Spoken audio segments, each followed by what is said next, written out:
বিশাল একটা পাথর নিয়ে খালিদ বিন ওয়ালিদ বড় শক্তিশালী ছিলেন।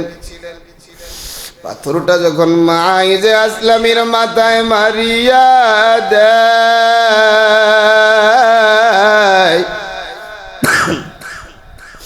ওই মাথা থেকে ফিনকি মাইরা রক্ত বের হওয়া আরম্ভ হয়ে যায়।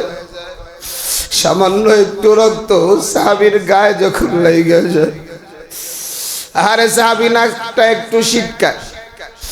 আমার নবী দূর দিকে দিকে গো, খালিদ বিন ওয়ালিদ রে, খার রক্ত তোর শরীরে লাগার পরে তোর খারাপ লাগলো। খালিদ রে, আমার মাইজ আসলামের তওবা আজকে কেমন কবুল হয়েছে জানো রে। আজকে শুধু মাইজ আসলামের তওবাটা যদি গোটা মদিনার সব মানুষের উপরে ভাগ করে দেওয়া হয়, আল্লাহ মাইজ আসলামের তওবার কারণে সবাই রে মাফ কইরা জান্নাতের মালিক বানায়া দেবে। বাজান, গুনাহ করি অনুতপ্ত আসে না, অন্যায় করি বাজান অনুতপ্ত নাই। কারণ সাহাবা একরাম যে বিশ্বাসটা করতেন, এক সাহাবারা গুনাহ করে ফেলছে কিন্তু সাথে সাথে তওবা করায় নিজের জীবন থেকে গুনাহটারে মিটায় ফেলছে। নবীর একজন সাহাবী হযরত মাইজ আসলামী রাদিয়াল্লাহু তাআলা আনহু, আরে শয়তানের দুকায় পইরা ব্যভিচার করে ফেলছে, জিনা করে ফেলছে। আমার নবীর কাছে সাহাবায়ে আয়েশা কয়, নবী আমার এই দেহটারে আমি নাপাক বানায় ফেলছি, আপনি পবিত্র বানায়া দেন। নবীজির চেহারা ঘুরাইয়া বাম পাশে নিয়ে গেছে। আবার সাহাবী বাম পাশে গিয়া কয়, নবী গো আমারে পবিত্র করেন। নবীর চেহারা আবার ডান পাশে ঘোরায় ফেলছে। সাহাবী এবার ডাইকে ডাইকে বলে, নবী আমার তাড়াতাড়ি আমারে পবিত্র বানায় দেন। আপনি যদি পবিত্র না বানান, এই মুহূর্তে আজরাইল চলে আসলে আমি জাহান্নামী হয়ে যাব। নবীবার ডাক দিয়া কয়, মাইজ আসলামী রে, আমার মন বলে তুমি জিনা করো নাই, মনে হয় কোনো মহিলারে ধরছো, কোন মহিলারে চুমা দিছো। সাহাবী এবার চোখের পানিটা জাইরা দিয়া কয়, নবী গো আমি চুমা দেই রে, আমি ডাইরেক্ট জিনা করে ফেলেছি, আমি ধ্বংস হয়ে গেছি, তাড়াতাড়ি আমারে পবিত্র করে দেন। আল্লাহর নবী সাহাবা একরামরে ডাক দিয়া কয়, সাহাবীরা রে, আমার মাইজ আসলামী রে তাড়াতাড়ি বুক পর্যন্ত মাটির ভিতরে পুঁতে দাও। আরে মাজা পর্যন্ত বালির ভিতরে ঢুকায় দেওয়ার পরে সবাই মাইজ আসলামী রে পাথর মারে। মাইজ আসলামীও কাঁদে, হায় আল্লাহ অন্যায় করে ফেলেছি, গুনাহ করে ফেলেছি,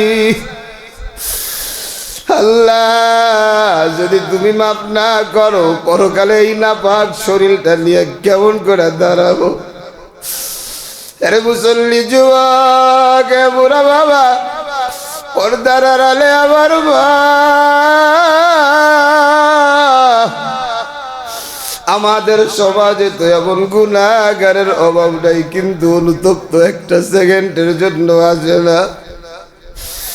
সাহাবারে পাথর মারতে মারতে নবীর একজন সাহাবী খালিদ বিন ওয়ালিদ বিশাল একটা পাথর নিয়ে, খালিদ বিন ওয়ালিদ বড় শক্তিশালী ছিলেন।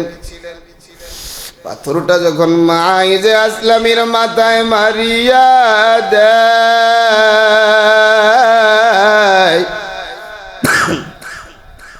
ওই মাথা থেকে ফিনকি মাইরা রক্ত বের হওয়া আরম্ভ হয়ে যায়। সামান্য একটু রক্ত সাহাবীর গায়ে যখন লেগে যায়, আরে সাহাবী নাকটা একটু শিটকায়। আমার নবী দূর দিকে দিকে গো, খালিদ বিন ওয়ালিদ রে,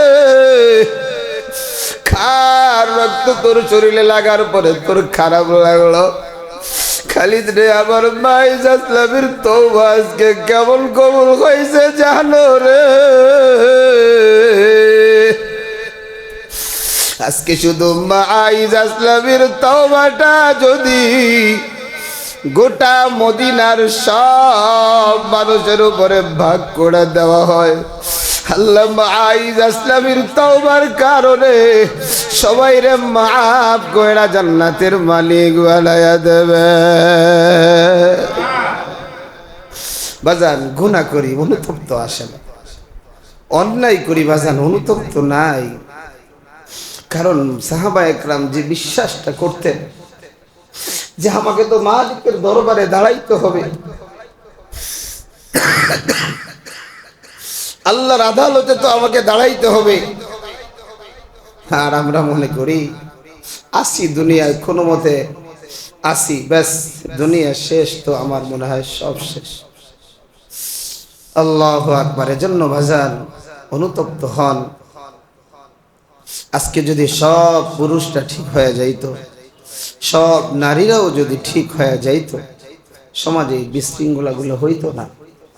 আজকে দেখেন যতগুলা চ্যানেলগুলো আছে এগুলো শিখতেছে কিভাবে, সব এগুলো শেখানোর মাধ্যম হলো এই টিভি চ্যানেলগুলো। সব ধর্ষণ, পরকীয়া, আপনারা আমার থেকে ভালো বলতে পারবেন। ধর্ষণ, পরকীয়া, ইফটিজিং, তারপরে এই যে হত্যা, এই গ্যাংস্টার, এগুলো তৈরি হয়েছে তো এগুলো দেখে দেখে।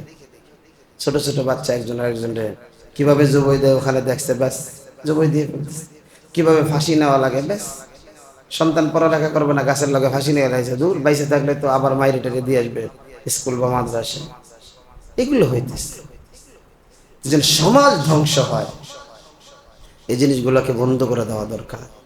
এই যে নতুন এক টিকটক, এই টিকটকে হাজার হাজার লাখো লাখো, আমার তো মনে হয় কোটি কোটি নারী পুরুষ নষ্ট হয়ে যাচ্ছে, সংসার ভেঙে যাচ্ছে, ছেলে মেয়েরা একবারে নষ্ট হয়ে যাচ্ছে।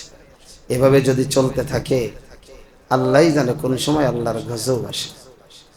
এজন্য সবাই দোয়া করেন আল্লাহ যেন বর্তমান পরিস্থিতিটাকে স্বাভাবিক করে বাংলাদেশে জন্য শান্তির বাতাস বয়া দেন। পড়ি আমিন।